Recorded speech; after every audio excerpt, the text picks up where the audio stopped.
수요 성령 기도회 찬양으로 섬기시는 킹덤 드림 찬양팀, 오늘 단복이 바뀌었네요. 너무 아름답습니다. 귀한 찬양 감사합니다. 어떤 주부는 시도 때도 없이 밀려오는 짜증 때문에 계속 이 신경질이 예민해져 가고 점점 뭔가 이 말할 수 없는 그런 답답함들이 몰려왔습니다. 그러니까 이 누구에게도 하소연할 수 없어가지고 그냥 속으로 삭히고만 있었습니다. 근데 얼마 전부터는 이 속이 또 아픈 거예요. 속이 아프고 메스 끓고 또 가슴도 답답해가지고 이제 병원을 찾았습니다. 검사를 해봤습니다. 검사를 다 해봤는데 특별한 이상이 없는 거예요. 여러분, 이 병이 무슨 병인 줄 아십니까?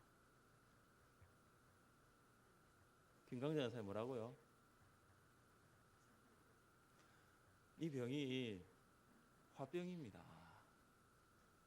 화병이 뭐냐면 심리적인 문제로 발생하는 거예요. 그러니까 이 안에 억울한 감정이 있는데 이걸 제대로 발산하지 못하고 계속 억제하니까 그게 혹시 다른 부분에 이상이 생기는가 이렇게 의심하게 될 정도로 보게 되는 거죠. 이 화병에는 특별한 약이 없다라고 합니다. 결국 화병을 막기 위해서는 어떻게 되냐면은 자신의 감정을 잘 표현을 해야 되는 거예요. 그러니까 가슴 안에 있는 그 엉어리를 풀어줘야 합니다. 어떤 사람이 화병이 잘 걸리냐면은 책임감 있는 사람, 그리고 양심적으로 일을 하는 사람이면서 내성적인 사람, 그런 사람이 화병이 많아요. 책임감은 있어요. 그 양심적으로 하는데 이 성격이 적극적이면 확 털어버리는데 이 내성적이라 가지고 그런 사람이 화병이 많이 걸립니다. 오늘 본문을 처음 우리가 36절부터 쭉 읽어봤는데 야곱이 그동안 라반에게 20년간 살면서 제대로 감정을 표현한 적이 없었어요. 누르고 억제하고 이렇게 살아왔던 거예요. 라반이 드라빔을 찾는 것에 실패하자 야곱은 그동안 그 참아왔던 그 감정이 한꺼번에 이제 터지게 되었습니다. 마음에 누르고 켜켜이 쌓아둔 그 서운한 감정이 폭발한 거죠. 야곱은 노하여 라반을 책망합니다. 내 허물이 무엇이니까?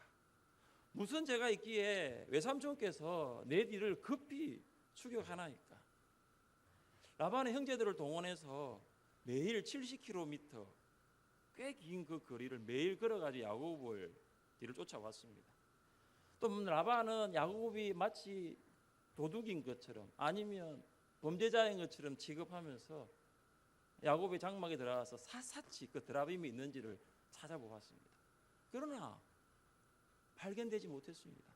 라반이 드라빔을 찾지 못하자 야곱은 자신의 처지를 생각하고 그동안 이 참아왔던 울분을 터뜨린 것입니다. 야곱은 자신을 의심한 라반에게 분노해서 20년 시간을 어떻게 보냈는지 이제 낱낱이 밝혔습니다. 야곱은 20년 동안 라반의 양떼를 정말 헌신적으로 돌보았습니다. 야곱은 라반의 양떼들이나 염소들이 낙태하지 아니하였고 또 순양 그 양떼의 순양을 몰래 잡아먹지도 아니했다고 말합니다. 오히려 야생 동물에게 물려 찢긴 것이나 도둑 맞은 것은 다 야곱이 배상했다라고 강조합니다. 여러분, 율법을 보시면 이런 내용이 있어요. 야생 동물의 공격과 도적질로 인해 그 양과 가축의 손실이 발생하더라도 목자는 책임지지 않는다라는 내용이 나와 있습니다. 만일 자기에게서 도둑 맞으면 그 임자에게 배상할 것이며 만일 찢겼으면 그것을 가져다가 정언할 것이요 그 찢긴 것에 대하여 배상하지 아니할지니라. 율법에 나와 있습니다. 그런데 라반은 어떻게 했느냐? 오늘 그 39절 한번 보십시다. 같이 한번 읽어보겠습니다. 39절입니다. 물려 찢긴 것은 내가 외삼촌에게로 가져가지 아니하고 낮에 도둑을 맞았든지 밤에 도둑을 맞았든지 외삼촌이 그것을 내 손에서 찾았으므로 내가 스스로 그것을 보충하였으며, 당시 양은 집에서 울타리 안에 키운 것이 아니라 방목을 했습니다. 방목을 하니까 야생 동물들의 습격이 잦았습니다. 양이 물려 찢겼다라는 것은 맹수에게 습격한 양을 빼앗기지 않기 위하여 목자가 그 맹수와 맞서 싸웠다라는 증거가 되는 것입니다. 그래서 보통 목자는 주인의 양을 치다가 이렇게 도둑을 맞거나 맹수에 찢겼으면 배상할 책임이 없었습니다. 그러나 라반은 야곱에게 도둑 맞은 거 배상하라고 일일이 청구한 것입니다. 양떼를 치던 중에 생긴 모든 손실은 모두 야곱이 책임지게 된 것입니다. 라반은 자신의 조카인 야곱을 어떻게 보면 자기가 고용한 목자들만큼도 대우하지 못했습니다. 그리고 야곱은 이 라반의 양떼를 지키느라 낮에는 더위, 밤에는 추위를 무릅쓰고 눈붙일 겨를도 없이 열심히 일했습니다. 이 하란은 아라비아 사막의 북쪽에 위치했기 때문에 낮과 밤의 일교차가 극심했습니다. 야곱은 혹독한 더위와 추위 속에서도 몸서리를 치면서 일을 했던 것입니다. 그래서 야곱의 분노가 극에 달한 거예요. 라반은 이렇게 밤낮을 가리지 않고 일한 야곱에게 10번이나 품삯을 바꾸어가며 제대로 지불하지 않았습니다. 이 10번이라는 것은 그냥 문자적으로 숫자적으로 10번이 아니라 거의 매번 라반은 야곱의 품삯을 할 수 있는 대로 자주 바꾸었다는 것을 말합니다. 처음에 라반이 얼룩이나 점 있는 가축을 야곱에게 주겠다고 했습니다. 처음에는 그랬어요. 그러다가 다시 규정을 고칩니다. 점 있는 것만 주겠다라고 합니다. 그리고 또 고칩니다. 이제는 점 있는 것에서 얼룩 있는 것만 주겠다고 합니다. 어떻게 외삼촌이 조카에게 이렇게 할 수 있습니까? 라반이 누구 때문에 부자가 됐습니까? 라반 정말로 나쁜 사람입니다. 인색하기도 하고 인심이 정말로 고약한 사람입니다. 그러나 하나님은 야곱과 함께 하셨고 야곱을 보호하셨습니다. 그리고 야곱에게 하신 약속을 이루셨습니다. 우리 함께 42절 말씀을 읽어보겠습니다. 우리 아버지의 하나님 아브라함의 하나님 곧 이삭이 경외하는 이가 나와 함께 계시지 아니하셨더라면 외삼촌께서 이제 나를 빈손으로 돌려 보내셨으리이다마는 하나님이 내 고난과 내 손의 수고를 보시고 어젯밤에 외삼촌을 책망하셨나이다. 아멘. 42절을 보시면 주어 42절을 어떻게 시작하는지를 유심히 보십시오. 우리 아버지의 하나님 아브라함의 하나님 곧 이삭이 경외하는 이. 여기 하나님은 엘로힘 전능하신 하나님입니다. 야곱이 지금 그 인생에 있어서 주인을 누구라고 고백하냐 하면 우리 아버지 하나님 아브라함의 하나님 이삭이 경외하는 전능하신 하나님이다라고 고백합니다.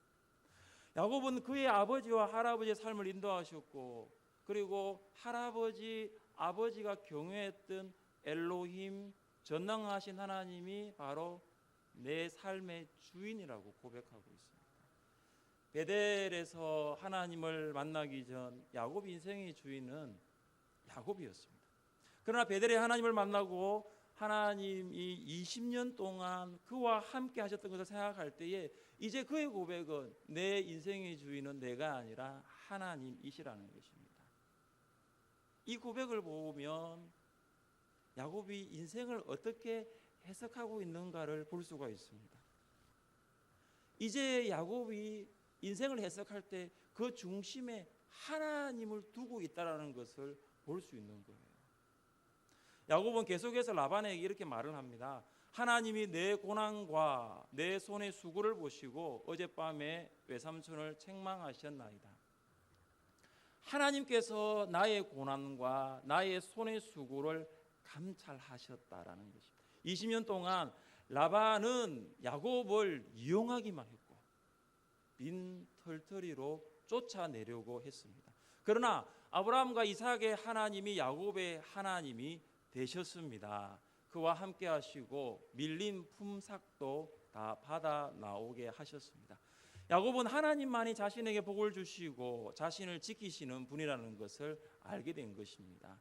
우리는 야곱의 고백을 통해서 하나님의 백성이 억압과 고통 가운데 있을 때에 그들을 지키시고 부욕해 하시는 분은 오직 하나님이시다라는 것을 분명히 알 수가 있습니다. 어렵고 힘든 상황 가운데서도 혹 사람들이 우리를 구속으로 몰아가더라도 하나님께서는 우리를 보고 계신다는 것을 잊지 말아야 합니다.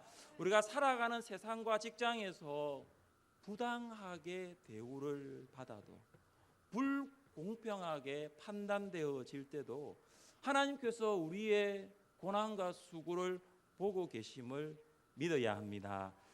제가 청년부를 담당할 때에 한 형제가 회사에서 일을 하는데 그 형제의 상사가 회계장부를 2개 만들라라는, 이중장부를 만들라라는 지시를 했습니다.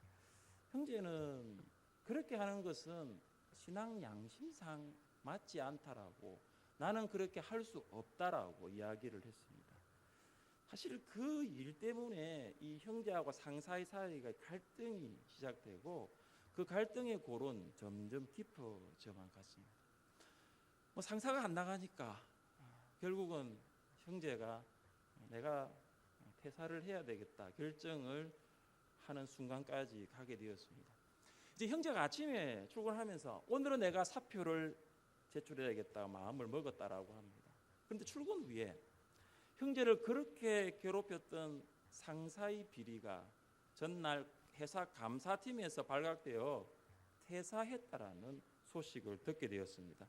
제가 이 형제의 이야기를 들으면서 어떤 걸 느꼈냐면 하나님께서 형제의 삶을 전부 다 보셨다라는 것을 알게 되었습니다.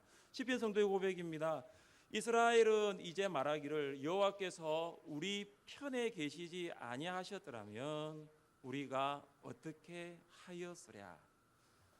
하나님은 우리 편에 계십니다. 하나님은 우리의 걸음을 세고 계십니다. 하나님은 지금도 우리의 수고와 인내를 알고 계시고 언젠가는 반드시 후하게 갚아 주십니다. 살다 보면 참 라반과 같은 사람들을 어디서든 만나게 됩니다. 그럴 때 우리 안에 가진 생각이 뭐냐면 피해의식이에요. 내가 누구 때문에 피해를 당하고 있다라는 생각을 합니다. 그래서 피해의식에 사로잡히면 사람 만나는 것도 싫고 또 그 사람과 함께 있는 환경과 상황 속에서 숨 쉬는 것조차 힘이 듭니다. 그래서 어떻게 하든지 간에 하루빨리 그 사람이 없는 다른 환경, 다른 상황으로 도피하려고 합니다. 그러나 라반과 같은 사람을 만나도 우리는 하나님은 나를 보고 계신다라는 피해의식이 아니라 은혜의식에 사로잡힌 자가 되어야 합니다. 피해의식이 아니라 은혜의식이 사로잡히면 우리는 하나님 중심으로 인생을 해석하면서 살아갈 수 있습니다. 여러분 지금 살아오면서 라반과 같은 사람 또 라반과 같은 상황을 많이 만났을 거예요. 그때는 왜 내가 이런 상황 가운데 이런 사람을 만나야 할지를 몰랐지만 하나님 중심으로 인생을 해석하는 영적 안목을 가지시면 이해가 됩니다. 이해가 돼요. 야곱의 책망을 들은 라반은 야곱과 언약을 맺고자 하였습니다. 야곱은 큰 돌을 세우고 그 주위에 돌 무더기를 쌓았습니다. 야곱과 라반이 맺은 언약은 2가지입니다. 먼저 라반은 야곱에게 자신의 딸들을 박대하지 말고 딸들 외에 다른 아내를 두지 말라고 했습니다. 라반은 그동안 자신의 딸들을 돈 버는 데 이용한 결과 딸들이 행복한 결혼 생활을 하지 못했다라는 것을 알았습니다. 그래서 이제는 그 딸들의 안위와 행복을 염려한 것입니다. 또 한 가지 언약은 서로 해하지 말자, 상호 불가침 조약을 맺은 것입니다. 야곱과 라반 사이에는 돌 무더기와 기둥이 그 증거가 되었습니다. 52절입니다. 이 무더기가 증거가 되고 이 기둥이 증거가 되나니 내가 이 무더기를 넘어 내게로 가서 해하지 않을 것이요 내가 이 무더기 이 기둥을 넘어 내게로 와서 해하지 아니할 것이라. 라반은 나도 야곱 너를 공격하지 않겠으니 야곱 너도 나를 공격하지 말라라는 것입니다. 라반은 이제 하나님 때문에 야곱을 공격할 엄두조차 낼 수 없는 상황이 되었습니다. 라반은 야곱이 혹 점점 더 강성해져서 자기를 보복하기 위해 쳐들어올 수 있다는 그런 두려움을 느꼈던 것입니다. 우리는 여기서 언약을 맺고 있는 당사자들이 그 언약의 증인으로 누구를 부르고 있는가에 주목해 볼 필요가 있습니다. 우리 53절 말씀을 같이 한번 읽어봅니다. 53절입니다. 아브라함의 하나님,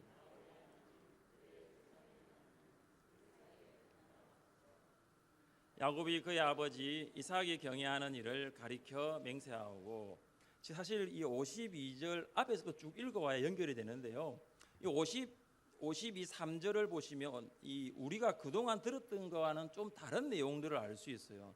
53절의 상반절은 라반이 했던 말입니다. 라반이 어떻게 이야기하냐면은 아브라함의 하나님, 그 다음 어떤 하나님이죠?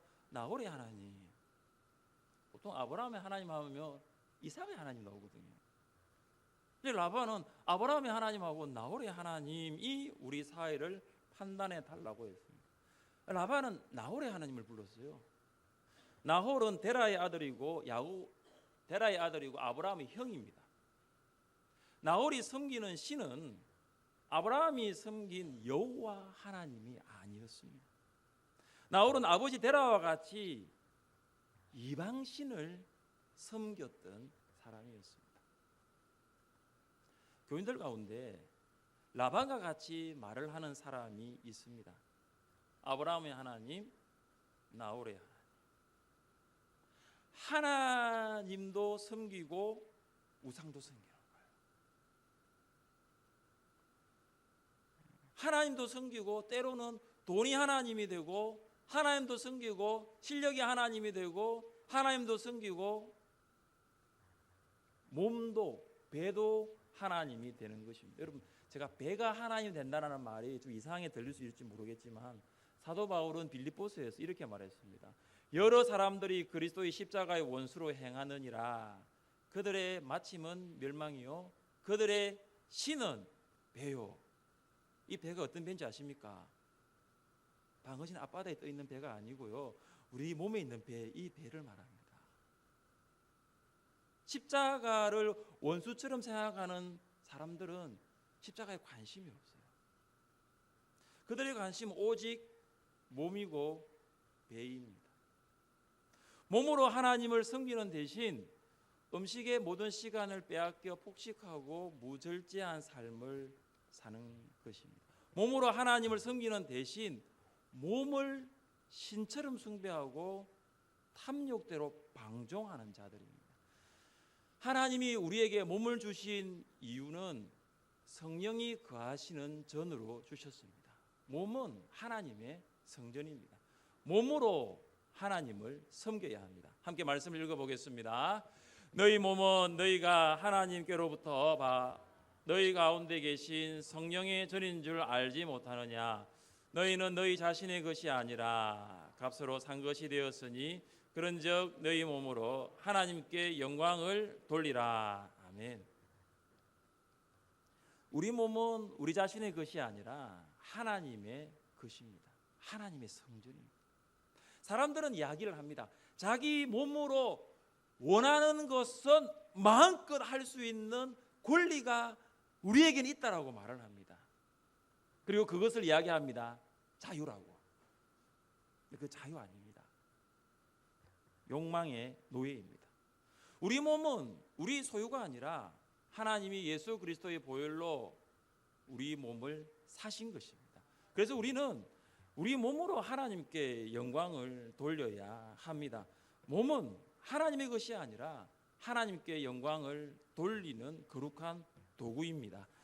라반이 나홀의 하나님이라고 말하는 반면 야곱은 그의 아버지 이삭이 경외하는 이라고 맹세했습니다. 야곱이 거론한 이삭이 경외하는 이는 절대자이신 여호와 하나님이십니다. 하나님은 모든 신들 위에 뛰어난 하나님이십니다. 하나님을 다른 신들과 비교하는 자체부터가 말이 안 됩니다. 하나님은 절대로 비교의 대상이 되지 않습니다. 그래서 아브라함의 하나님, 나홀의 하나님이라고 할 수 없는 거예요. 그걸 나란히 병렬로 세울 수 없다라는 거죠. 여호와여 위대하심과 권능과 영광과 승리와 위엄이 다 주께 속하여 사오니 천지에 있는 것이 다 주의 것이로소이다. 여호와여 주권도 주께 속하여 사오니 주는 높으사 만물의 머리이심이니이다.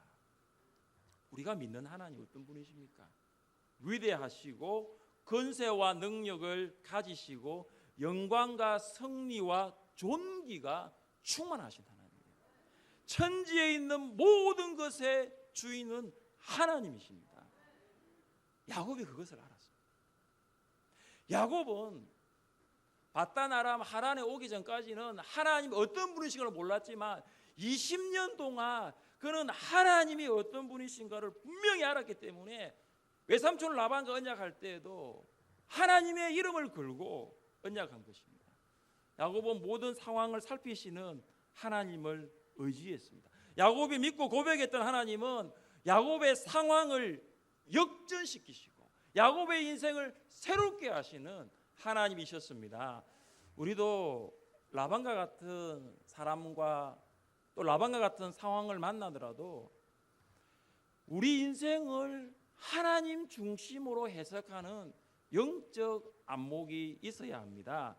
그럼 하나님이 우리 인생의 해석자가 됩니다. 여러분, 다른 사람, 다른 어떤 환경이 우리 인생을 이끌어가는 것이 아니라 하나님이 우리 인생의 해석자가 되시는 거예요.